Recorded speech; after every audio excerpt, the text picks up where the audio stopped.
성경 말씀은 고린도후서 6장 1절 2절 말씀입니다.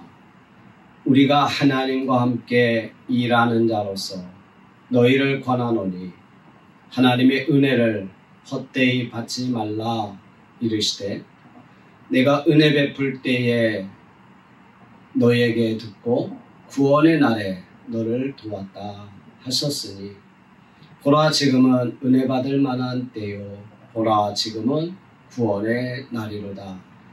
아멘. 할렐루야. 오늘도 우리 은혜 받읍시다. 말씀의 은혜를 받읍시다. 우리 생활 속에서 하나님이 주시는 은혜를 우리는 날마다 받아야 합니다. 나를 구원하신 것도 하나님의 은혜요. 내가 생활 속에서 하루하루 살아가는 것도 하나님의 은혜인 것입니다. 그런데 오늘 본문에 보니까 하나님의 은혜를 헛되이 받지 말라라고 사도 바울이 고린도 교회에 이렇게 경고의 메시지를 주고 있는 것입니다. 이는 직접적으로 고린도 교인들이 그릇되이 살아감으로써 과거에 받았던 이 하나님의 은혜를 허사로 돌리지 말라는 그러한 뜻인 것입니다. 우리는 예수 그리스도의 희생을 통해서 우리가 하나님의 은혜로 하나님과 죄인된 그러한 상태에서 이제 하나님과 다시 화목해 되어서 하나님의 의로 하나님의 자녀가 우리가 될 수 있었던 것입니다. 그런데 그러므로 하나님의 은혜를 통해서 하나님의 자녀가 된 하나님의 성도들이 잘못된 삶을 살면 안 되는데 이 고린도 성도들이 그렇게 살았던 것 같습니다. 그래서 사도 바울이 하나님의 은혜를 헛되이 받지 말라라고 말하고 있는 것입니다. 실제로 고린도 교회 성도들 중에는 분쟁을 좋아하고 음행을 하며 하나님의 은혜를 잊고 교만하게 살아가는 사람들이 있습니다. 하나님이 우리를 얼마나 사랑해 주십니까? 서로 사랑하라고 그랬는데 나는 하나님의 사랑을 받으면서 내 주위에 있는 실제 생활에서 하나님의 사랑이 필요한 사람들에게는 사랑을 나누어 주지 않으려고 하는, 그냥 받기만 하고 주지는 않으려고 하는 이기적인 그런 삶을 살아가고 있는 것입니다. 그래서 서로 자기 주장만 하고 또 자기 것만 챙기다 보니까 고린도 교회 안에는 먹는 것 가지고도 서로 싸우고 자리 갖고도 서로 싸우고 어떤 모습 속에서 자꾸 분쟁이 일어나는 것입니다. 또한 음행하고 하나님의 은혜를 잊고서 교만하고 이러한 행태들이 정말 우리 하나님이 우리에게 주신 은혜를 받으며 살아가는 하나님의 성도들의 자세가 아니라는 것을 말하고 있습니다. 또한 하나님의 은혜는 정말 그 하나님의 은혜의 기회에 때가 있다라고 오늘 본문에도 6장 2절에도 말하고 있습니다. 이 하나님의 은혜는 우리에게 어떻게 주어졌습니까? 내가 돈 주고 샀습니까? 내가 구원의 은혜를 받았어요. 이거 돈 주고 살 수가 없는 것입니다. 값없이 거저 우리는 그 은혜를 내 노력도 없이 받는 것이라는 것을 우리는 기억해야 됩니다. 이 은혜는 하나님의 선물입니다. 내가 무엇을 주고서 받은 것이 아니고 하나님이 일방적으로 우리를 사랑하셔서 내 영혼을 구원시켜 주신 것입니다. 예수 그리스도의 희생을 허락하신 것입니다. 그래서 우리는 거저 받은 것입니다. 하나님의 선물로 받은 것입니다. 조건 없이 받은 것입니다. 그런데 사람들은 너무 쉽게 생각하는 거예요. 이 은혜를 그냥 공짜라고 하니까 값없이 여겨지는 것입니다. 내가 돈 주고 산 것이라면 정말 귀하게 여길 것입니다. 그런데 거저 받으니까 값어치 없게 여겨지는, 사람은 자기의 어떤 대가를 지불할 때 그것을 귀하게 여기는 것 같아요. 그래서 우리가 구호할 때나 또는 주변에 이렇게 나눔을 할 때도 보면 이렇게 거저 주는 게 어디 있어요? 누가 나한테 거저 주나요? 나도 그 어떤 귀중한 대가를 치르고 돈을 지불하고 성도들의 헌금을 지불하고 그걸로 인해서 그 물품을 마련해서 나누어 주는 것입니다. 교회가 전도할 때 물품을 나눠주고 전도로 사랑을 나눠주는 것, 교회 성도들의 피땀 흘린 헌금이 있었던 것입니다. 그 헌금으로 귀한 것이에요. 그것을 나눌 때에 거저 주는 것이 아닙니다. 귀하고 값지게 주는 것이에요. 그런데 그것을 공짜로 받는다 하니까 그냥 값없이 여기는 거예요. 아무리 귀한 것을 나눠준다 해도 공짜로 나눠주면 귀하게 여기질 않더라고요.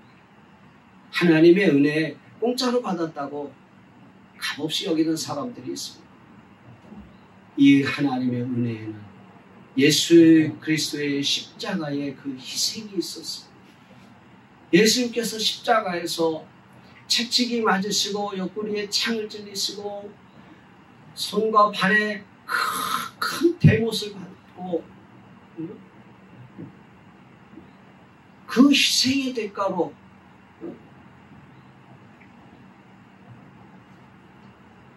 우리는요 조그만 주사만 맞아도 아프다고 그러잖아요. 때로는 간호사들한테 화도 내잖아요. 예수님은요 손가락보다 굵은 대못을 박았어요. 그 얼마나 큰 고통입니다. 그런 희생으로 우리를 구원해 주신 그 은혜를 우리는 값없이 여겨버리고 금방 잊어버리죠. 과거에 잘 믿었으면 됐지.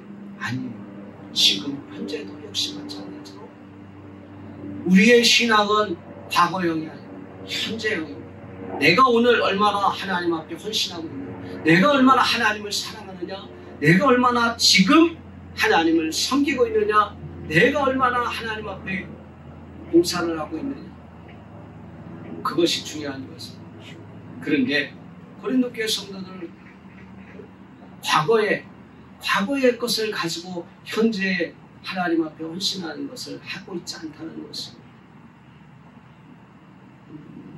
여러분, 본문에 우리 하나님은 그래서 우리를 보라 지금은 은혜 받을 만한 때요, 보라 지금은 구원의 날이로다 라고 말하고 있는 것입니다. 이것은 바로 지금, 과거는 소용이 없다는 것을 우리는 다시 한번 알아야 합니다. 그래서 우리는요 정말 이 하나님의 은혜를 귀중하게 여기고 은혜를 정말로 우리가 사모하고, 오늘도 주님 앞에 나올 때 은혜를 사모하는 마음으로 나왔을 것입니다. 그냥 누구를 만나기 위해서, 내가 교회에서 무엇을 하기 위해서 교회에 온 것이 아니에요. 주님 앞에 하나님의 은혜를 받으려고 우리가 주님 앞에 나가는 것이에요. 그래서 세상에 돈 벌 수 있는, 주일날 돈 벌 수 있는 그런 것들을 다 포기하고 내가 희생을 통해서 시간을 드리고 물질을 드리고, 그래서 주님 앞에 왜 나오는 것입니까? 은혜를 받으려고 나오는 것입니다. 은혜 외에는 그 아무것도 소용이 없습니다. 집에서 잠자고 쉬는 게 나아요. 왜 주님 앞에 나옵니까?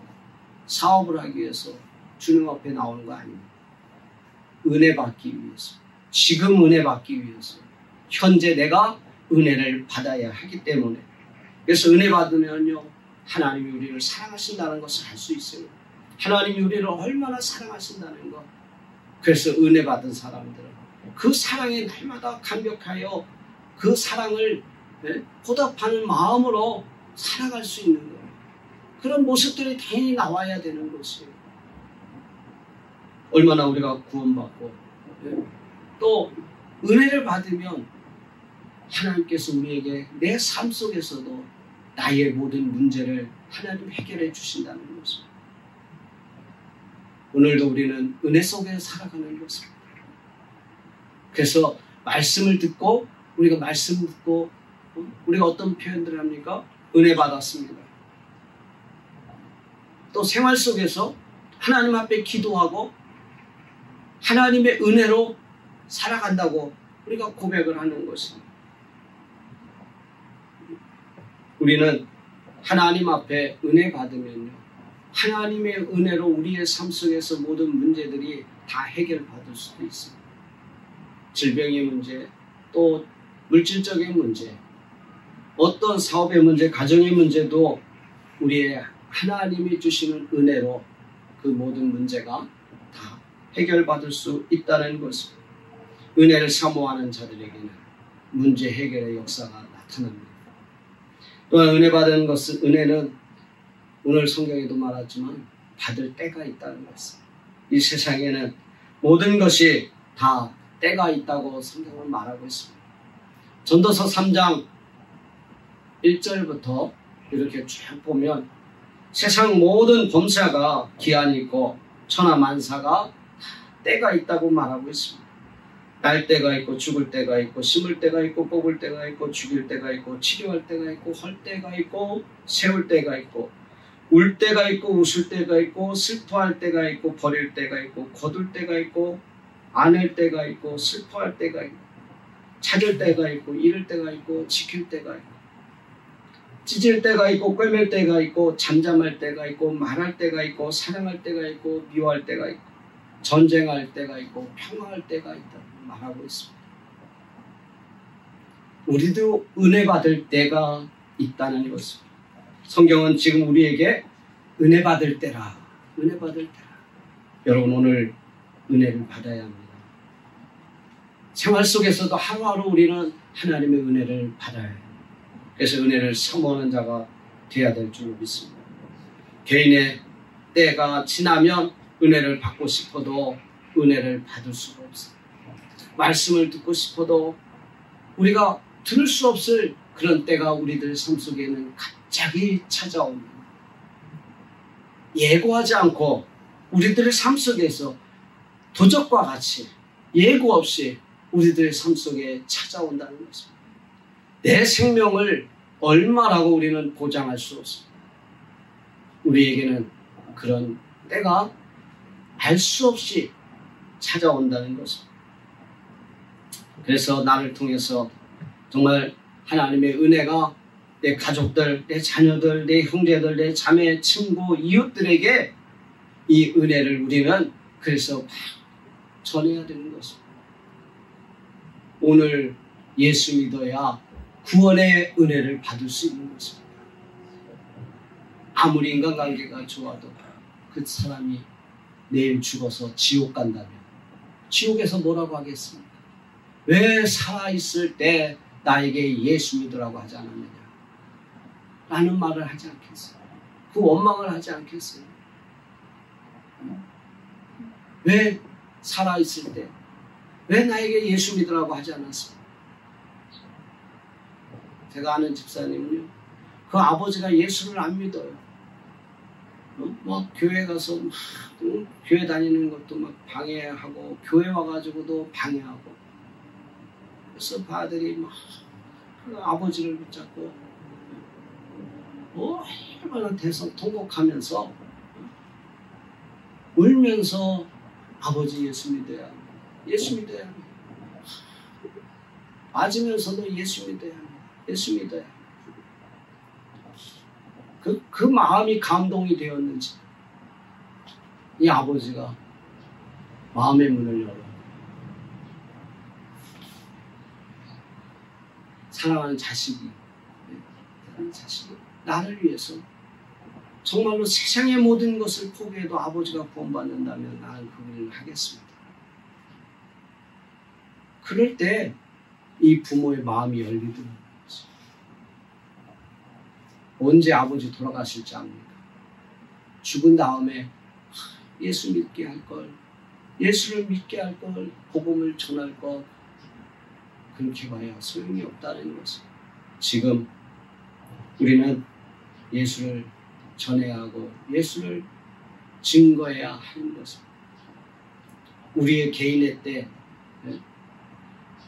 아무도 할 수 없습니다. 그 가수 가운데 이해란 씨가 부른 백세 인생이라고 하는 노래가 한때 막 유행을 했습니다. 60세의 저 세상에서 날 데리러 오거든 아직은 젊어서 못 간다. 70세는 할 일 남아 못 간다. 80세는 아직 쓸만해서 자존심 상해서 내가 못 간다. 90세는 알아서 갈 테니 집중 말아라. 100세는 좋은 날 좋은 시에 간다고 전해라. 얼마나 좋습니까? 내가 100세쯤 돼가지고 내가 좋은 날 죽을 때 갈 때 내가 알아서 갈 테니까 얼마나 좋습니까? 그런데 알 수 없어요. 알 수 없어요. 저번에 뉴스에 오산에서 교통사고 났지 않습니까? 택시가 가는데 갑자기 신호위반하고 차가 와가지고 이 택시가 종이 구겨진 것처럼 다 찢어졌어요. 기사하고 손님하고 둘 다 그 자리에서 바로 죽어버렸어요. 언제 나에게 그런 위험이, 그런 내 마지막 때가 올지 아무도 모릅니다. 젊다고 그런 때가 안 오겠습니까? 그때는 아무도 알 수 없어요. 그래서 그때를 알면 얼마나 좋겠습니까? 내가 며칠 있다 죽을 걸 알면 아마 그 전주쯤에 가가지고 교회다가 헌금하고 예수님 시인하고 그러고서 주님 내가 여기 있습니다. 내가 주께로 갑니다. 하고 가면 얼마나 좋겠습니까? 우리는 그때를 아무도 알 수 없습니다. 오직 지금 내가 은혜를 받아야 합니다. 내가 알았다면 지금 하나님의 은혜를 전해 주어야 합니다. 이런 은혜를 받으려면 우리는요 정말 하나님 앞에 나와야 돼요. 주님 앞에 나오지 않으면 은혜를 받을 수 없어요. 주님 앞에 나와야 예수님께서 나를 십자가에서 피 흘려 죽으셨다는 것을 깨달을 수가 있습니다. 그래서 우리가 불신자들을 주님 앞에 데리고 나오는 거, 이렇게 전도하는 거, 또는 초청하는 거, 이런 것들을 통해서 그들이 주님 앞에 나와서 하나님 말씀을 통해 하나님을 영접하고 구원의 은혜를 받을 수 있는 것입니다. 또한 우리 믿는 성도들도 날마다 하나님의 은혜 속에 살아가려면 하나님 앞에 나와야 합니다. 오순절 120명의 성도들이 모여 있을 때 은혜를 받았습니다. 성령의 충만함을 받았습니다. 성령의 은사를 받았습니다. 모일 때 하나님께서 함께 해주시는 것입니다. 모여서 무엇했겠습니까? 농담하고 우리의 이야기하고 그러지 않았습니다. 하나님 앞에 기도했습니다. 모여서 하나님 앞에 찬송했습니다. 우리 하나님 앞에 기도하고 찬송하고 부르짖는 가운데 우리가 하나님 앞에 은혜를 받을 수 있는 것입니다. 내가 구원의 은혜는 믿는다고 고백만 하면 거저받을 수 있었습니다. 그러나 성령의 충만함과 날마다 하나님이 주시는 은혜를 기적을 체험하려면 하나님 앞에 간절히 부르짖어야 합니다. 오늘날 기도가 사라졌다 그렇게 말하고 있습니다. 교회 안에 기도 소리가 사라졌다. 새벽 기도 안 하는 교회도 많고 수요 예배 또 금요 기도 안 하는 교회도 많습니다. 왜 그럴까요? 기도가 사라졌기 때문에 그렇습니다. 그러면 그분들이 교회 안 하고 새벽 기도 안 하고 기도할까요? 기도하지 않습니다. 교회도 안 나오는데 어디서 기도하겠습니까? 교회 안 나오는 사람이 성경 보겠습니까? 성경도 안 봅니다. 우리 하나님 앞에 정말로 모일 때 하나님 앞에 간절히 사모하는 마음을 가지고 주님 앞에 나올 때 또 우리가 하나님 앞에 기도할 때 하나님의 은혜를 받을 수가 있는 것입니다. 오늘날 목회자들도 그렇습니다. 교회가 어렵다 보니까 목회자들이 일을 합니다. 교단마다 목사의 이중직을 다 허락해서 목사들도 다른 직업을 가질 수 있다고 교단에서 이제 모든 것들이 통과돼서 자유롭게 일을 하시는 목사님들이 많습니다. 과거에는 어떻게 했습니까? 하나님 앞에 정말 굶주리면 그 굶주림을 참고 하나님 앞에 기도했습니다. 그러면 하나님이 그 굶주림을 해결할 길들을 하나님 허락해 주셨습니다. 하나님 앞에 간절히 응답받을 때까지 기도했습니다. 자녀들의 문제가 있으면 하나님 앞에 그 자녀들의 문제가 해결될 때까지 하나님 앞에 간절히 기도했습니다. 끊이지 않고 기도했습니다. 밤을 새며 기도했습니다. 하나님 앞에 부르짖는 기도가 밤새 교회 안에 떠나지 않았습니다. 산기도하면서 기도원마다 기도가 끊이지 않았습니다. 무슨 기도하는 운영이 안 된다고 합니다. 교회마다 기도 소리가 나질 않습니다. 외부인 들어올까봐 시큰둥 다 문장만 없습니다. 기도할 곳이 없습니다. 목회자들도 하나님 앞에 배고픔을 면하기 위해서 자녀들의 교육을 위해서 어쩔 수 없이 일을 한다고 합니다. 그러면서 일을 하는 그러한 당위성을 찾기 위한 말씀이 사도 바울이 천막을 지으며 일을 했다 그랬어요. 사도 바울은 복음을 전하면서 어쩔 수 없이 성도들에게 어려운 교회 성도들에게 부담을 주지 않기 위해서 천막을 지으면서 일을 했습니다. 그래서 오늘날 많은 목사님들이 나도 사도 바울처럼 일을 하면서 목회한다 이렇게 말을 하지만 그런데 그것이 바뀌어져 버렸어요. 무엇이 중요한 것입니까? 하나님 앞에 그 복음을 전하는 사역자로 부름을 받았으니까 그것을 중심적으로 하면서 일은 보조적으로 해야 되는데 오히려 일이 더 주관이 되어버렸어요. 그래서 누가 이런 말을 하더라고요. 사도 바울의 그 사역 중에서 천막 짓는 일만 본받아가지고 천막 짓는 일에만 목회자들이 더 관심을 쏟고 더 일을 한다는 것이에요.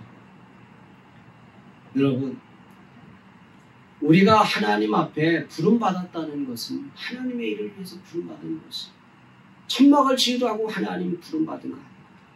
근데 천막 짓는 것만 본받으려고 하고 목회사역은 아예 빌려쳐버려요.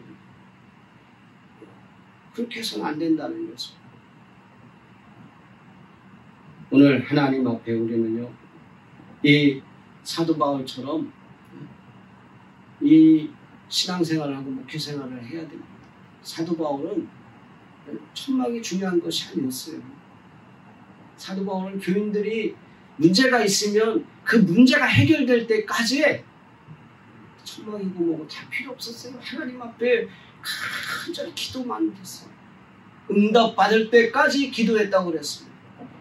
그래서 데살로니가전서 1장 3절로 10절, 3장 11절로 13절에 그는 끊임없이 기도를 통해서 하나님의 인도와 하나님의 도움을 간절히 요청했습니다. 무엇을 위해서? 교회를 위해서, 데살로니가 성도들을 위해서, 또는 그의 사역지에 가는 곳마다 성도들을 위해서 하나님 앞에 간절히 기도했습니다. 바울의 기도는 하나님의 뜻을 이루고자 하는 강한 그런 열정을 가지고 하나님 앞에 간절히 기도하는 그 기도 생활을 했습니다. 항상 기도하라 그랬지 않았습니까? 사도 바울의 데살로니가 성도들 항상 기도하라. 쉬지 말고 기도. 항상 기도하라 했어요. 쉬지 말고 기도하라 했어요. 바울이 자기가 항상 기도하고 쉬지 말고 기도하는 모습을 보여줬겠습니까? 보여줬으니까 그런 말 하는 것이에요. 항상 기도하는 모습을 보여줬어요. 기도하는 모습, 그런 모습을 보여줬어요. 그러니까 성도들이 그 말의 권위를 가지고 이 바울의 말의 권위를 가지고 바울에게 순종했던 것입니다. 그가 기도하는 모습, 그가 말씀을 연구하는 모습을 통해서 성도들이 그것을 본받고 존경할 수 있었던 것입니다. 우리는 그래서요, 주님을 위해서 정말 오늘날 하나님의 은혜를 받으며 하나님의 은혜를 사모하는 삶을 살아야 하는데 어떻게 해야 합니까? 그것은 예수님을 사랑하고 예수님의 몸된 교회를 사랑하는 것입니다. 우리가 사도 바울처럼 교회를 위해서, 교인들을 위해서 간절히 기도하는 모습 보여줬듯이 오늘날 우리 교회가, 우리 성도들이 예수님을 사랑하는 마음, 교회를 사랑하는 마음, 이웃을 사랑하는 마음, 자녀들을 사랑하는 마음, 친구를 사랑하는 마음, 간절히 기도하는 모습을 보여주며 하나님의 은혜가 그들에게도 임하고 또 생활 속에서 우리들에게도 날마다 하나님의 은혜가 임할 줄로 믿습니다. 기도하겠습니다.